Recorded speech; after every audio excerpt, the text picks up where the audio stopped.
Welcome, everybody, to the LinkedIn for B2B Growth show. I'm your host, Michelle J. Raymond, and this week I'm taking over my own show. We don't have a guest, it's just me. So, for those of you, if this is your first show, welcome to the community. For those of you who are regular listeners and watchers, I appreciate you. Either way, make sure you reach out and connect with me on LinkedIn because I love to continue these conversations.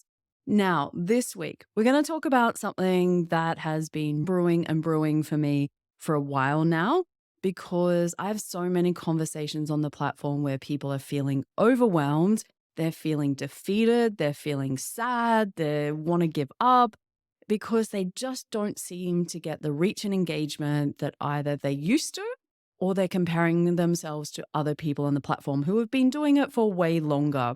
We are going to be talking about how do you outsmart the LinkedIn algorithm. Now, that's a little bit more clickbaity for a title than what I would usually like to do, but I think there are ways that we can really start to use the LinkedIn algorithm. And I'm going to go through what is reach and how does the LinkedIn algorithm work as per what LinkedIn tells us, not my personal opinion, directly from LinkedIn.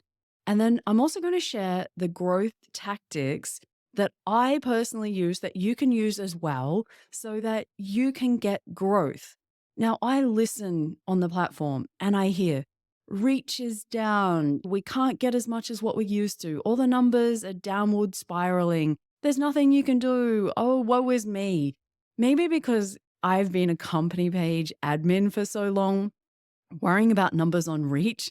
If you did that as a company page admin, you would literally go crazy. So shout out to all of the page admins who really have been up against it on LinkedIn and not being able to get reach and engagement on pages very easily. You have to work hard. And so for those of you trying to grow your personal brands, either as an employee or maybe you're a consultant or have your own small business, it's time to work differently. And one of the things that I'm going to teach you is how did I grow my personal reach to 850% growth over the last 365 days versus everybody else that's saying, no, it's doom and gloom, it's all going down. Like, why am I the odd one out? And the good news is I'm not the odd one out. There are plenty of people doing it. Shout out to Nola Simon, who also sent me her numbers. She's had over 500% growth in the last 365 days. This is amazing, but it's totally possible for everybody that's listening in today. So grab your pen, grab your paper. We're talking tactics. We're going to do a deep dive. And like I said, it's exactly what I use. There's some of you that might be out there that are wondering what is reach and what is engagement. It's the number of eyes that see your content. How many people can you get one post or piece of content to go out and see? The usual measure on LinkedIn is called an impression. An impression is as simple as this: the number of times your content is shown on screen to somebody else. How long do they need to look at it? That's not actually measured. They can scroll. So imagine, pick up your phone, put it in your hand and scroll. However many posts go past your eyes, LinkedIn is roughly counting those. That's what we call impressions. That's the thing that you hear people talk about the most. That's what's available in our analytics on LinkedIn. And it's the one where if you pay too much attention to it, some days you'll feel really amazing, other days you'll sink down low. And over time, you'll fall into the trap of comparing yourself to other people, which is my number one tip that we're going to go here today. Comparison-itis, worrying about what's going on for someone else, is the number one killer of your progress on LinkedIn.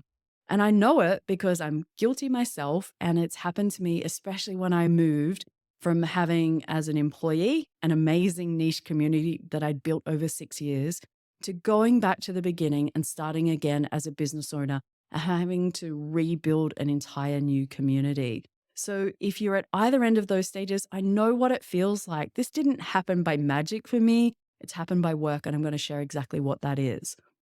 What's the engagement part? So if reach is how many eyeballs see it, then the engagement part is as simple as how many people clicked on one of the reactions, whether that's the smiley face or the laughing emoji, any of those kind of things, or how many people commented, or how many people reposted.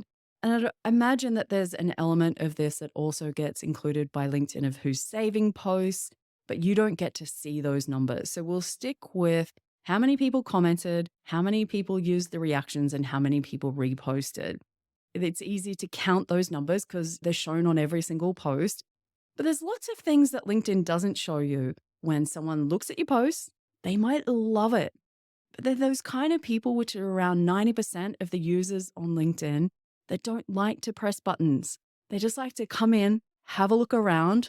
Maybe they learn something, maybe they're inspired. And then they go, okay, I'm done. I'm out of here. And you never know they're there. And they're the kinds of numbers that LinkedIn doesn't record for you. But I want you to be aware that for the numbers that you see versus who else has seen it and just not pressed any buttons, they can be really big differences. And it's something that we don't often think about when we're getting started. So reach, how many people saw your content go past their eyeballs on a screen? Engagement, how many people looked at your post and then clicked on something or wrote a comment? I'm going to keep it that simple. We can get way more technical, but that's as simple as most people need. Why does it even matter? Like, why am I so passionate about helping people get more reach and get more engagement? It's as simple as this. If you are trying to grow your B2B, you need to build a community. You need to be able to have your content seen by people. The more people, the higher the chances. But I've got a disclaimer on this one. The bigger the number doesn't necessarily lead to more business.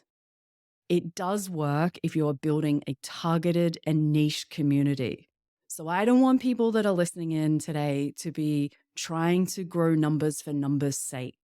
It's easy to look around LinkedIn, and I'm sure that you've seen that there are influencers that have 50,000 followers, 100,000 followers, 200,000 followers, maybe more. You don't need those kind of numbers. I think a good number for those of you who like direction, make sure that you've hit your minimum of 500 first and then aim for the next lots of 500. So we're going to go for 1,000, then to 2,000 in your community. I think that's probably a really healthy number for most people when you look around you in a work environment, in your industry, and you think, wow, that's a pretty high number. And you're right. So these numbers like 50,000, 100,000, for most of us, they're not actually feasible. And they're a completely different way of going around LinkedIn than what you do if you're trying to grow a B2B business. Now that I'm going to calm down and there's the definition pieces, I literally just want to help people that are listening do things that will make a difference over time. One of the first things that I ask you to do is stop putting so much pressure on every post every single day. I know that LinkedIn want you to look at it. I know that they want you to say, oh, look at your numbers, and they give us analytics and things. But here's the problem. You're too close to it. You're too involved. It makes no difference in the big scheme of things. I look at my trends over the space of a year. I've done over 1 million impressions in the last 365 days, and that grew by over 800%. Now, if I look at my individual posts, I have posts that bomb, just like everybody else. There are days when I am scratching my head and wondering if the LinkedIn gods hate me just like everyone else. But when I zoom out and look over the space of 90 days and look at the trend, or 365 days, then all of a sudden I can see that over time things are improving. And that's what I want people to start to do. Zoom out. Don't look at every post and be so intent on going, oh my God, it's not perfect. It's not amazing. I've had bigger posts with more reach. I've had more comments on other posts. Don't worry about it. Just keep doing your thing over the space of time. Time is your friend. And I know when you want new leads, when you want to build brand awareness, some of you might be responsible to someone else who set KPIs for you. LinkedIn, as far as I'm concerned, is the classic tortoise and hare tale. And what I mean by that is slow and steady wins this race. It is not those that go in hard, try all the cheap viral hacks. You can log on to many platforms these days that will give you viral templates that you can reverse engineer, and away you go. Now, it's not going to help you in the long run. It might make you feel good about yourself, but it's not going to help you actually sell anything more, because going viral doesn't actually help you grow your business. They're not related. It might help you get seen by more people, but is it the right people? And for every person that's on LinkedIn with big numbers that goes viral, you could probably find other people that had the one hit wonder that go, oh my God, all I did was got bombarded by people I don't know, don't want to know, outside of my audience. Really happy it resonated, but it's just been a sidetrack mission. Don't be like that. Don't focus on going viral. It's an absolute rule that I would share with people. I know I'm sounding probably a little bit ranty today because I'm pretty passionate about this. But when I say don't focus on going viral, I'm not the only one that says it. And so there will be those of you out there that want to know about the LinkedIn algorithm. How can we know about it and use it to our advantage? I'm totally on board with that and I'm going to share about it.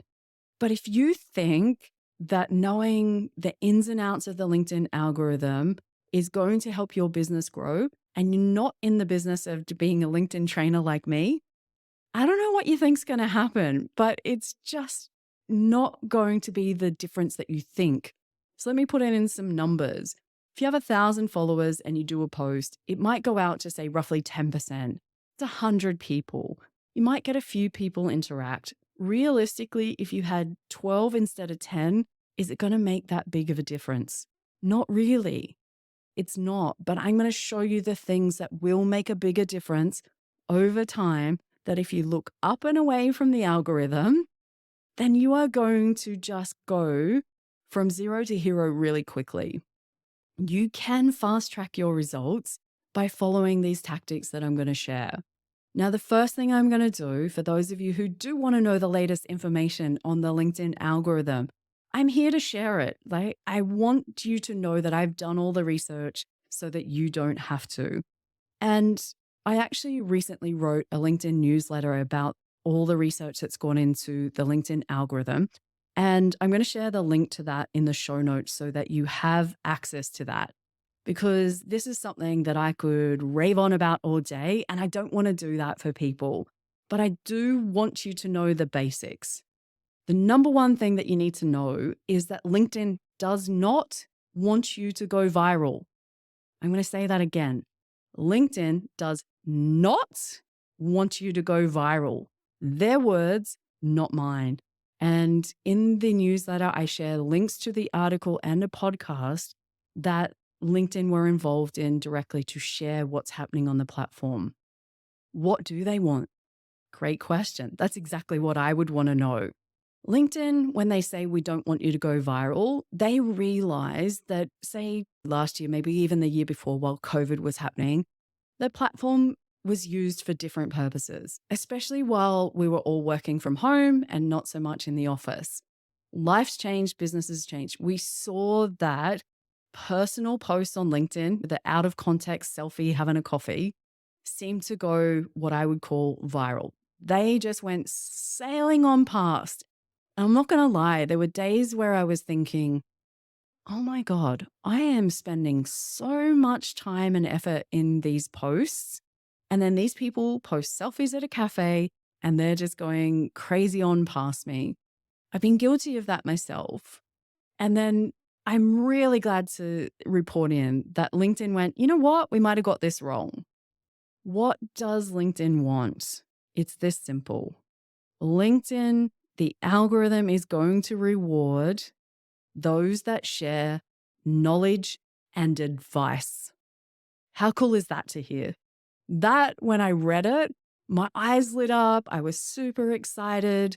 And I just thought, that's brilliant. But what is knowledge and advice? How do they define that?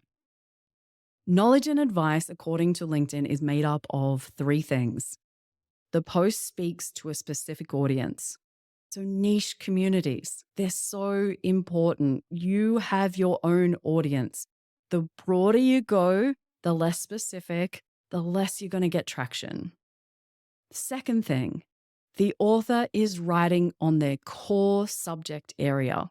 I don't know about you, but in my feed, I often get confused that people have totally unrelated businesses to anything to do with LinkedIn or LinkedIn training start talking about the algorithm all the time, or start talking about LinkedIn hacks, or start talking about AI, or start talking about whatever the latest, greatest hit is on LinkedIn. And let's be clear, there always is one. And what happens is it's confusing.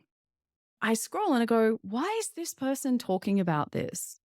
It does not make sense. And now the algorithm will also be thinking the same thing that I've been thinking and going, you've gone off track, you've gone off script. That's not what your followers want to see. The third thing is they want you and your post to have meaningful comments. And we've been through this, and I've talked about engagement pods. They're the ones where people pay other people to comment on their posts. Done originally to try and game the algorithm, because more comments drives the algorithm to show your post to more people.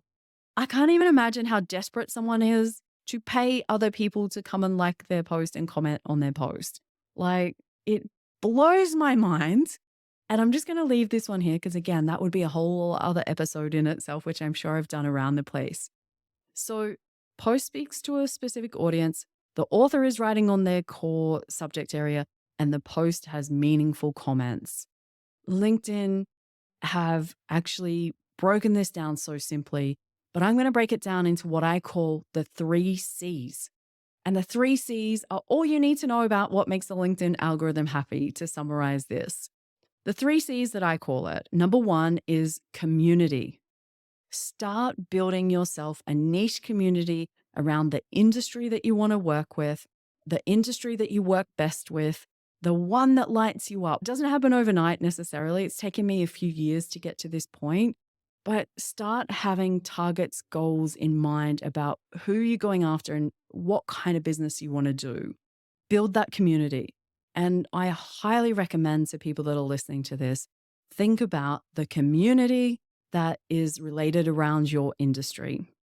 So first C is community, second is content. We're talking quality content here. And I'm going to talk about this in a little bit more detail when I talk about my 5 tactics that I encourage people to use. But content that is created with the community in mind. What do your community want to know from you? You're the expert. You're the unique person with a unique point of view. And that's what they're looking for. Again, don't go off topic. Stick in your lane, as Michelle Griffin would say. Let's talk about conversation. So the 3rd C. So we've got community, content, and now conversations. LinkedIn are going to reward you for having generated conversations on the platform. So the more times that you can have comments going backwards and forwards, differing opinions, people with unique points of view, and really lead those conversations, that is what's going to work for you on LinkedIn as far as the algorithm's concerned. And it totally makes sense. Are you sitting there thinking, duh, Michelle, of course that makes sense? It's funny to me to think that it took LinkedIn some internal reflection to actually come back to this and say, let's get things back on track.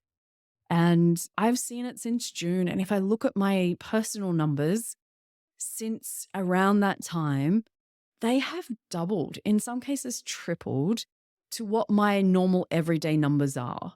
Now, those numbers don't matter to you, but what it actually is, it says to me, I have built an amazing community. To shout out to all of you listeners who are part of it. I talk about the one thing all the time. So I'm always talking about how you use LinkedIn to grow your B2B. And there are different components to that, company pages or social selling or LinkedIn fun facts and tips. But ultimately, it's all about the same topic. And then I always want to encourage people to comment on my posts and drive those conversations and get involved. Really, that's a reflection on the quality of the community ultimately, because I want to be surrounded by smart people. I want to be surrounded by people who challenge me to think differently. And I'm just really blessed to have a whole bunch of people in my world that do that on LinkedIn. So that's the algorithm changes. I have given you every single thing that you need to know about the LinkedIn algorithm directly from them. And as I said, I'm going to put the link to my newsletter. Make sure you subscribe so you can stay up to date with all of the new tips that I share.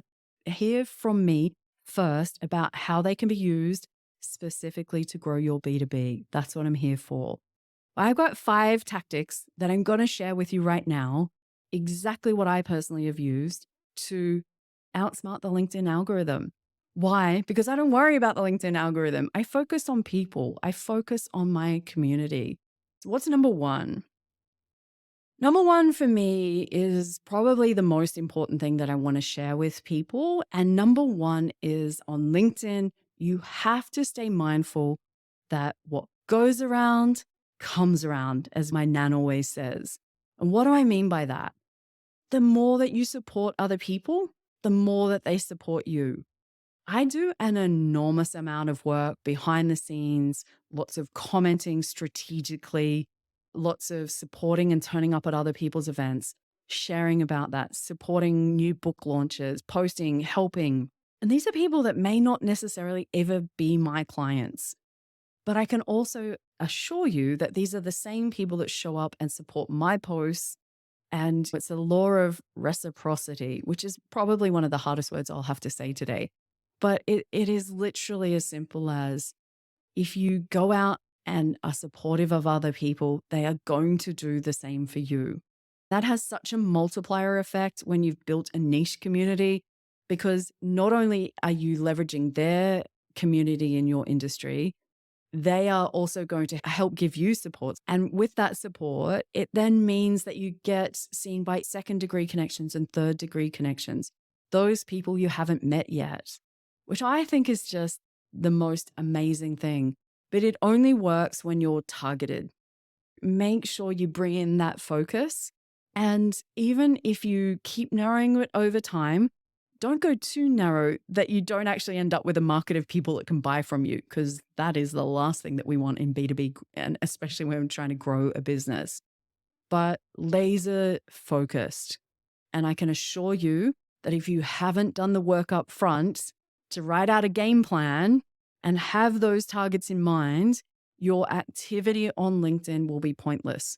Why? Because you're going to be creating content with nobody in mind or everybody in mind, which can be equally as harmful. So back to this again. What goes around comes around. Great advice from my nan. It's something that I just think is a good thing in life. And I hope that you guys are that way minded anyway. But ultimately, just go out there, support other people. They will support you. Let's go to number 2.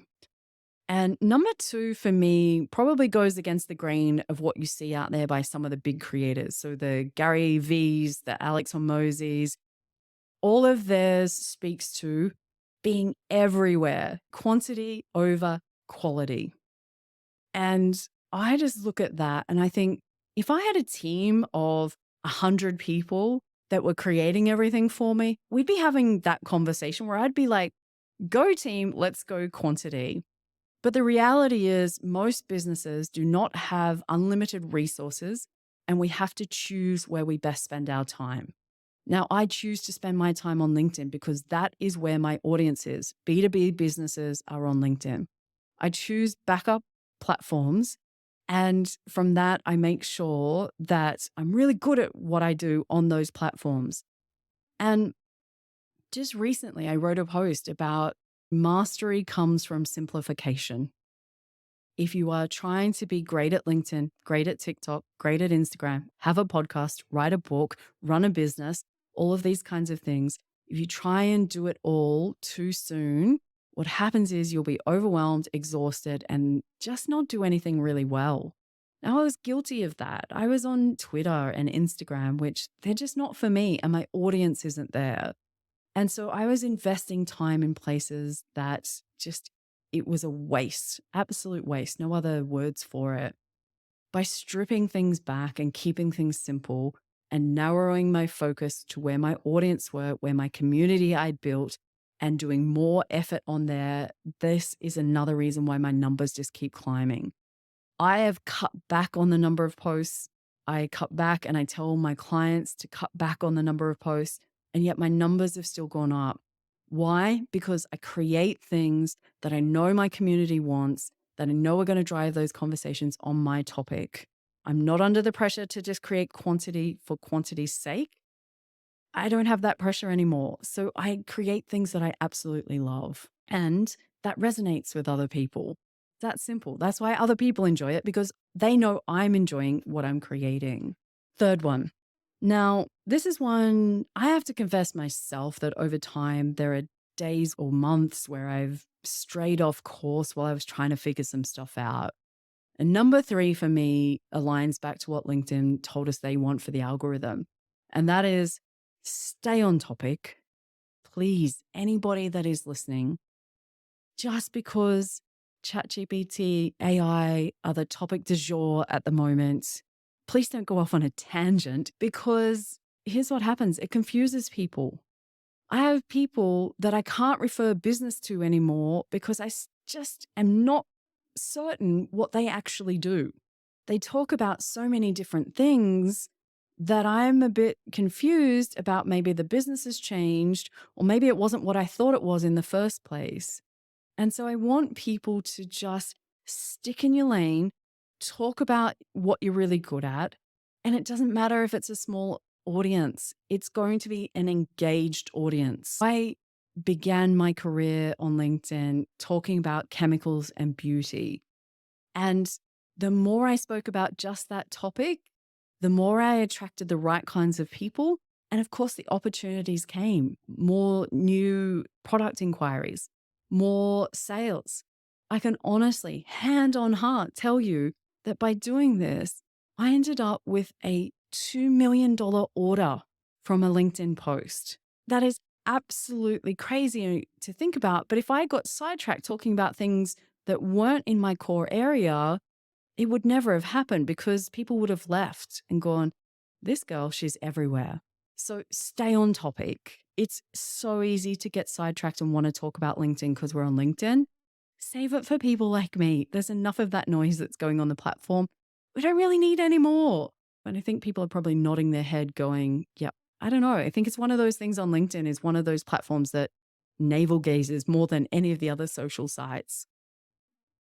Number 4 is something that is near and dear to my heart.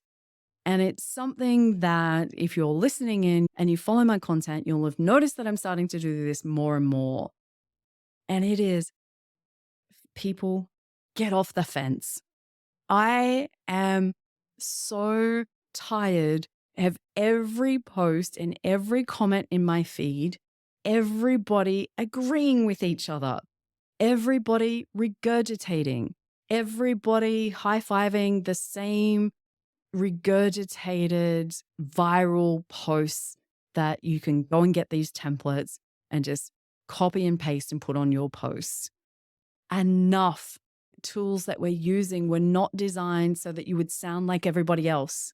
It is okay for you to have an opinion on LinkedIn. I encourage it. I do not care what industry or subject matter expert you are. Every industry has a thing that is a topic that will at least go and get people arguing for and against on both sides. Now, for me, I come from the beauty industry, so quite often it's around clean beauty as a topic, for and against. And there's probably a gray area in the middle where most people sit. Start to have those kind of conversations that matter in your industry. Don't be afraid to be on the anti to the popular. This isn't about trying to come across as, messing with your brand. It's just, can we have real conversations that matter?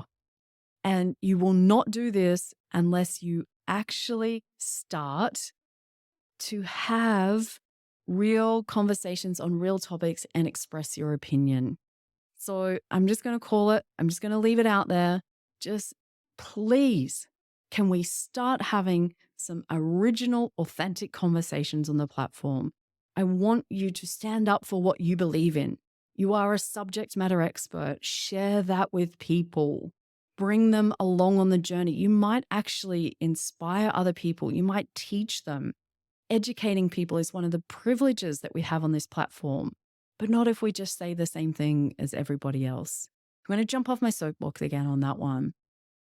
Number 5 is, I want you to bring your A game onto LinkedIn. Not the version of you that is half turning up, not the version of you that doesn't think that it's really going to work anyway. Mindset's such a big piece, but it also means content and reach and engagement specifically on LinkedIn is such a small piece of this puzzle that imagine you've got posts that go out and then someone comes across to your LinkedIn profile, which you haven't updated the about section in probably 5 years. And even when you did, you just plonked a bit of stuff on there. You've also got your work experience. Oh, you couldn't be bothered putting any detail in there, so you just put your job titles and that was about it. You haven't got any recent recommendations. Your profile photo hasn't been updated in over 8 years, which is a recent story, but not my record. 20 years is the oldest LinkedIn photo that I have come across with a client. These are the kinds of things that we have to show up. And again, not everything is all about the post that you do. Because if someone sees the post and they go and look for more information, what are they going to find? Most of the time when I'm working with new clients and rewriting and optimizing their LinkedIn profiles, the person I have a conversation with and a discovery call with versus the person they present on LinkedIn with their profile could not be further apart if they tried. And for those of you who don't want to be the center of attention or don't want to talk about themselves, it's not about that. It is literally your credibility that you have earned and your experience that will help support other people to grow just as much. And there's some really amazing experts out there that are hiding in the shadows that I'm on a mission. I'm coming to look for you so that your LinkedIn profile reflects who you are, where you want to go, and how you can help people. And what has been amazing is I've found that when people are confident in their profile, then they start to share their content as well and start to build their community. So it doesn't matter which way you go, but please make sure that your profile, your company page, that all of them really present things in the best way possible. This is what I have personally done over the last 12 months. These are exactly the things that I do. I have rewritten my own personal profile. I'd neglected it. I'd put everybody else, all of my clients forward. You'll notice that my content now starts to call out some stuff that I don't agree with. Things that have been really pressing my buttons, not in a way that's at the cost of somebody else, but in a way that I want other people to start thinking. We're going for staying on topic. Don't get led astray. Quality over quantity. We are not Gary V's of this world. Make sure that what you do counts. And of course, what goes around comes around. These are my 5 tips that I have used personally that have been at the root of how I've been able to grow my content. As I said, over 850% growth. It's not just for me. It's available there for you just as much.